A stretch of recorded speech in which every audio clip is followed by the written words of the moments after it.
എല്ലാ കൂട്ടുകാർക്കും കഥക്കുട്ടി ടേഴ്സിലേക്ക് സ്വാഗതം. മഹാഭാരത കഥയിൽ ഹിഡിംബവധത്തെക്കുറിച്ചാണല്ലോ നമ്മൾ കേട്ടുകൊണ്ടിരിക്കുന്നത്. ഹിഡിംബനെ കൊന്ന ശേഷം പാണ്ഡവർ കാടും മേടും കടന്ന് പല രാജ്യങ്ങളിലൂടെ സഞ്ചരിക്കുകയുണ്ടായി.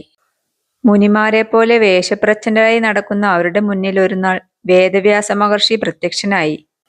മഹർഷി പാണ്ഡവരോട് ബ്രാഹ്മണ വേഷം ധരിച്ച് ഏകചക്ര എന്ന ഗ്രാമത്തിൽ ചെന്ന് പാർത്തുകൊള്ളുവാൻ നിർദ്ദേശിച്ചു. മഹർഷിയുടെ വാക്കുകൾ ആദരിച്ച് അവരെല്ലാവരും ബ്രാഹ്മണരുടെ വേഷം ധരിച്ച് ഏകചക്ര ഗ്രാമത്തിലെത്തി. വിധവയായ ബ്രാഹ്മണ സ്ത്രീയുടെ വേഷത്തിൽ കുന്തിദേവിയും വെള്ളവസ്ത്രങ്ങളും ഉത്തരീയവും പൂണൂലും ധരിച്ച് 5 പാണ്ഡവരും ഏകചക്രയിൽ എത്തിയപ്പോൾ തേജസ്വികളായ അവരെ കണ്ട് ഗ്രാമവാസികൾ അത്ഭുതപ്പെട്ടു. തങ്ങൾ ഭിക്ഷാടകരായ ബ്രാഹ്മണരാണെന്നും താമസിക്കാൻ ഒരിടം വേണമെന്നും ആവശ്യപ്പെട്ട അവർക്ക് ഒരു ബ്രാഹ്മണ ഗൃഹത്തിന്റെ പകുതി ഭാഗത്ത് തന്നെ പാർപ്പിടം ഒരുക്കി നൽകി. അക്കാലത്തെ പതിവനുസരിച്ച് രാവിലെ 5 പേരും ഭിക്ഷാടനത്തിനിറങ്ങും. ഉച്ചയ്ക്ക് വന്ന് അന്ന് കിട്ടിയ ഭിക്ഷാന്നം അമ്മയെ ഏൽപ്പിക്കും. കിട്ടിയ അന്നത്തിൽ പകുതി അമ്മ മഹാബലവാനായ ഭീമന് നൽകും. ബാക്കി പകുതി 4 സഹോദരന്മാരും അമ്മയും പകുത്തു ഭക്ഷിക്കും. കുലീനയായ കുന്തിദേവിയെയും ശ്രേഷ്ഠരായ ആ പുത്രന്മാരെയും ഗ്രാമവാസികൾ ആദരവോടെ സൽക്കരിച്ചു പോന്നു. ഒരു ദിവസം രാവിലെ പുത്രന്മാർ വെളിയിൽ പോയിരുന്ന സമയത്ത് ബ്രാഹ്മണ ഗൃഹത്തിൽ ഒരു നിലവിളി കേട്ടു. ഭിക്ഷാടനത്തിന് പോകാതെ ഭീമൻ മാത്രം കുന്തിയോടൊപ്പം ആ സമയത്ത് അവിടെ ഉണ്ടായിരുന്നു. എന്തോ ആപത്തുണ്ടായിരിക്കുന്നു എന്ന് പറഞ്ഞ് കുന്തിദേവി ബ്രാഹ്മണന്റെ അന്തഃപുരത്തിലേക്ക് ചെന്നു. അവിടെ തല താഴ്ത്തിയിരുന്ന് കരയുന്ന ബ്രാഹ്മണനെയും കുട്ടികളെ കെട്ടിപ്പിടിച്ച് നെഞ്ചുപൊട്ടി നിലവിളിക്കുന്ന ബ്രാഹ്മണ പത്നിയെയും കാണായി. ദുഃഖിതനായ ബ്രാഹ്മണൻ കുന്തിയോട് പറഞ്ഞു, സഹോദരി, ജീവിതം ദുഃഖപൂർണമാണ്. ജീവിക്കുമ്പോൾ ഓരോന്നിനോടും മോഹങ്ങൾ ഉണ്ടാവും. ഈ ഗ്രാമത്തിൽ തന്നെ താമസിക്കണമെന്നുള്ള എൻ്റെ പത്നിയുടെ മോഹം ഇതാ ഞങ്ങൾ അത്യാപത്തിൽ പെടുത്തിയിരിക്കുന്നു. ഈ ഗ്രാമത്തിനപ്പുറത്തുള്ള കാട്ടിൽ ഒരു ഘോര രാക്ഷസൻ വസിക്കുന്നുണ്ട്. കൊടും വിശപ്പാളുന്ന അവൻ ഗ്രാമവാസികളെ കൂട്ടമായി കൊന്നു തിന്നൊടുക്കി തുടങ്ങിയപ്പോൾ അവർ അവനുമായി ഒരു കരാറിൽ ഏർപ്പെട്ടു. ഓരോ ദിവസവും ഒരു കുടുംബത്തിലെ ഒരാൾ 20 പറ അരിയുടെ ചോറും കറികളും 2 പോത്തുമായി അവന്റെ അരികിൽ ചെല്ലണം. അതെല്ലാം അവന്റെ ഒരു ദിവസത്തെ തീറ്റയ്ക്കുള്ളതാണ്. കുറെ കാലമായി ഞങ്ങളെല്ലാം ആ മഹാഭയത്തിന് അടിമപ്പെട്ട് കഴിയുന്നു. ഇപ്പോഴിതാ ഞങ്ങളുടെ ഊഴം വന്നിരിക്കുന്നു. ഞങ്ങൾ മൂവരിൽ ഒരാളെ നാളെ ചോറുമായി രാക്ഷസന്റെ അരികിൽ വിടണം. ഞാനാണ് പോകേണ്ടത്. പക്ഷേ അനാഥരായി ഇവരെ ആര് സംരക്ഷിക്കും?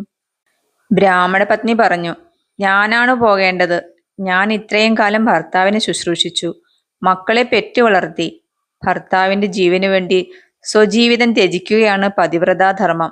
ഞാൻ പോകാം. മകൾ പറഞ്ഞു, അച്ഛനും അമ്മയും ജീവിച്ചിരിക്കണം. ഈ പുത്രനെ വളർത്തേണ്ടത് നിങ്ങളാണ്. നിങ്ങൾ മരിച്ചാൽ എൻ്റെ കുഞ്ഞനിയന് ആരുണ്ട്? പുത്രൻ എന്നും അച്ഛനമ്മമാരോടൊത്തുണ്ടാകേണ്ടവനാണ്. ഭാര്യയാകട്ടെ ഭർത്താവിനെ മരണം വരെ പരിചരിക്കേണ്ടവളും. അതുകൊണ്ട് രാക്ഷസന്റെ അടുത്തേക്ക് ഞാൻ പോകാം. മകളുടെ വാക്കുകൾ കേട്ട് അച്ഛനമ്മമാർ ഉറക്കെ കരഞ്ഞുകൊണ്ട് അവളെ കെട്ടിപ്പിടിച്ചു. ഇതൊക്കെ കണ്ടു നിന്ന ചെറിയ കുട്ടിയാകട്ടെ ഒരു പുൽക്കമ്പെടുത്ത് ഓങ്ങി, ഇതുകൊണ്ട് ഞാൻ ആ രാക്ഷസനെ കൊല്ലും എന്ന് കൊഞ്ചി പറയുകയായി. അത് കേട്ട് കരഞ്ഞുകൊണ്ടിരുന്നവർ കണ്ണീരിലൂടെ ചിരിച്ചുപോയി. ഇതെല്ലാം കേട്ടുനിന്ന കുന്തിദേവി പറഞ്ഞു, നിങ്ങളുടെ കുരുന്നു മകനെയും നിഷ്കളങ്കയായ ഓമനപുത്രിയെയും നിരപരാധിയായ ഭാര്യയെയും ശുദ്ധനായ നിങ്ങളെയും രാക്ഷസന്റെ അടുത്തേക്ക് ഞാൻ വിടില്ല. എനിക്കാണെങ്കിൽ 5 മക്കളുണ്ട്. അവരിലൊരാൾ സന്തോഷത്തോടെ രാക്ഷസന്റെ അടുത്തേക്ക് പോകും. അത് കേട്ട ബ്രാഹ്മണൻ ഇപ്രകാരം പറയുകയുണ്ടായി, നിങ്ങൾ എൻ്റെ അതിഥികളാണ്. നിങ്ങളിൽ ഒരാളെ എനിക്ക് വേണ്ടി ബലി നൽകുക മഹാപാപമാണ്. ഒരിക്കലും പാടില്ലാത്ത ആ കർമ്മം ഞാൻ അനുവദിക്കുകയില്ല. അത് കേട്ട കുന്തിദേവി ഇപ്രകാരം പറയുകയായി, തൻ്റെ മകൻ രാക്ഷസനെ കൊല്ലാൻ ശക്തിയുള്ള മന്ത്രവിദ്യ അറിയുന്നവനാണ്. അമാനുഷിക ബലമുള്ള അവൻ യുദ്ധത്തിൽ രാക്ഷസന്മാരെ നിഷ്പ്രയാസം കൊല്ലുന്നത് താൻ കണ്ടിട്ടുണ്ട്. ഇക്കാര്യം വളരെ രഹസ്യമായിരിക്കണമെന്ന് അവർ ബ്രാഹ്മണനെ അറിയിച്ചു. കുന്തിദേവി ഭീമനെ വിളിച്ച് കാര്യമെല്ലാം അറിയിച്ചു. സന്തുഷ്ടനായ ഭീമൻ അത് ഞാൻ ഏറ്റു എന്ന് വാക്ക് നൽകി.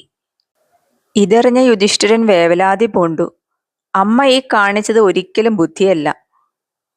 മറ്റൊരാളുടെ കുട്ടിയെ രക്ഷിക്കാൻ താൻ പെറ്റി വളർത്തിയ പുത്രനെ ബലി നൽകുന്നത് വേദാചാരങ്ങളെപ്പോലും ധിക്കരിക്കലാണ്. അവനുള്ളത് കൊണ്ടാണ് ഭയം കൂടാതെ സ്വൈര്യമായി നാം ഇന്ന് ഉറങ്ങുന്നത്. അവനെ കൂടാതെ നമുക്ക് യുദ്ധം ചെയ്ത് രാജ്യം വീണ്ടെടുക്കാൻ പറ്റുമോ? കുന്തിദേവി യുധിഷ്ഠിരനെ ആശ്വസിപ്പിച്ചു. ഭീമന്റെ കഴിവുകളെക്കുറിച്ച് തനിക്ക് പൂർണ്ണമായി അറിയാവുന്നതാണെന്ന് അവർ പറഞ്ഞു. 10,000 ആനകളുടെ കരുത്തുള്ള അവനെ ദ്വന്ദ്വയുദ്ധത്തിൽ ആർക്കും തോൽപ്പിക്കാൻ പറ്റില്ല. കൈക്കുഞ്ഞായിരിക്കുമ്പോൾ ഒരു ദിവസം അവൻ തന്റെ കയ്യിൽ നിന്ന് വഴുതി വളരെ താഴെയുള്ള പാറമേൽ വീണു. പാറ പൊടിഞ്ഞതല്ലാതെ അവനൊരു പോറല് പോലും ഏറ്റില്ല. പിറ്റേന്ന് രാവിലെ ഭീമൻ രാക്ഷസനുള്ള ഭക്ഷണവുമായി പോത്തുകളെ പൂട്ടിയ വണ്ടിയിൽ കാട്ടിലേക്ക് പുറപ്പെട്ടു. ഭഗൻ എന്ന രാക്ഷസൻ വസിക്കുന്ന വനാന്തരത്തിലെ മലയുടെ ചുവട്ടിൽ ചെന്ന് നിന്ന് ഭീമൻ ഉറക്കെ വിളിച്ചറിയിച്ചു, ഊണ് തയ്യാർ. ആ ശബ്ദം കേട്ടെത്തിയ ഭഗൻ കണ്ടത് വണ്ടിയിലിരുന്ന് ഊണ് കഴിക്കുന്ന ഭീമനെയാണ്. ആ കാഴ്ച കണ്ട രാക്ഷസൻ ക്രോധത്താൽ അലറിക്കൊണ്ട് ഇറങ്ങിച്ചെന്നു.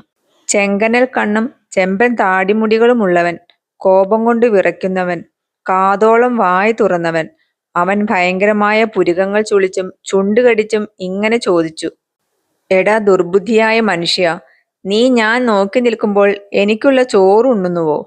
ഭീമൻ ചിരിച്ചുകൊണ്ട് ഊണ് തുടർന്നു. രാക്ഷസൻ അലറിക്കൊണ്ട് പാഞ്ഞെത്തി. ഓടിവന്ന് പിടിച്ചു ഞെരിച്ച രാക്ഷസന്റെ പുറത്ത് ഊക്കോടെ ഒരടി കൊടുത്തിട്ട് ഭീമൻ വീണ്ടും ഊണ് തുടർന്നു. രാക്ഷസനെ തിരിഞ്ഞൊന്ന് നോക്കിയതുപോലുമില്ല. ഭീമനെ നോക്കി ക്രോധം പെരുത്ത് ഭഗൻ ഒരു വൻമരം പിഴുതെടുത്ത് ആഞ്ഞടിക്കാനെടുത്തു. അപ്പോഴേക്കും ഭീമനാകട്ടെ ഊണ് മുഴുവൻ കഴിഞ്ഞ് കൈ കഴുകി യുദ്ധത്തിന് തയ്യാറായി. മരങ്ങൾ പിഴുതെടുത്ത് ഇരുവരും ആക്രമണം ആരംഭിച്ചു. മരങ്ങൾ തീർന്നപ്പോൾ അവർ മുഷ്ടിയുദ്ധം തുടങ്ങി.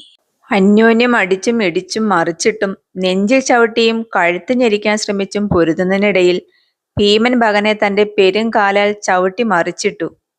ഭയങ്കരമായ വിധം അവന്റെ തലയും കാലും കൂട്ടിപ്പിടിച്ചമർത്തി ഇടുപ്പിൽ പിടിച്ച് വളച്ച് ഭീമൻ ആ രാക്ഷസന്റെ നട്ടെല്ലൊടിച്ചു കൊന്നു. അലർച്ച കേട്ട് ഓടിയെത്തിയ രാക്ഷസന്റെ ബന്ധുക്കൾ അവനെ കൊന്നിട്ടിരിക്കുന്നത് കണ്ട് പേടിച്ചു വിറച്ചു. വിരണ്ടു നിൽക്കുന്ന രാക്ഷസരെ ഭീമൻ ആശ്വസിപ്പിച്ചുകൊണ്ട് പറഞ്ഞു, മേലിൽ നിങ്ങളൊരു മനുഷ്യജീവിയെയും കൊന്നുകൂടാ. കൊന്നാൽ ഭഗന്റെ വിധിയായിരിക്കും, ഓർമ്മയിരിക്കട്ടെ. രാക്ഷസർ ഭീമൻ പറഞ്ഞത് സമ്മതിച്ചു. രാക്ഷസന്റെ ശരീരം ഭീമൻ താങ്ങിയെടുത്ത് ഗോപുരദ്വാരത്തിൽ കൊണ്ടു ചെന്നിട്ടിട്ട് ആരും അറിയാതെ ബ്രാഹ്മണന്റെ വീട്ടിൽ മടങ്ങിയെത്തി. പിറ്റേന്ന് കാലത്ത് പട്ടണവാതിൽക്കിലെത്തിയ പൗരജനങ്ങൾ അവിടെ ഭഗന്റെ ജഡം കിടക്കുന്നത് കണ്ട് അത്ഭുതപ്പെട്ടു. അമാനുഷികമായ ഈ വീരകൃത്യം ചെയ്തതാരെന്ന് അവർ അത്ഭുതം കൂറി.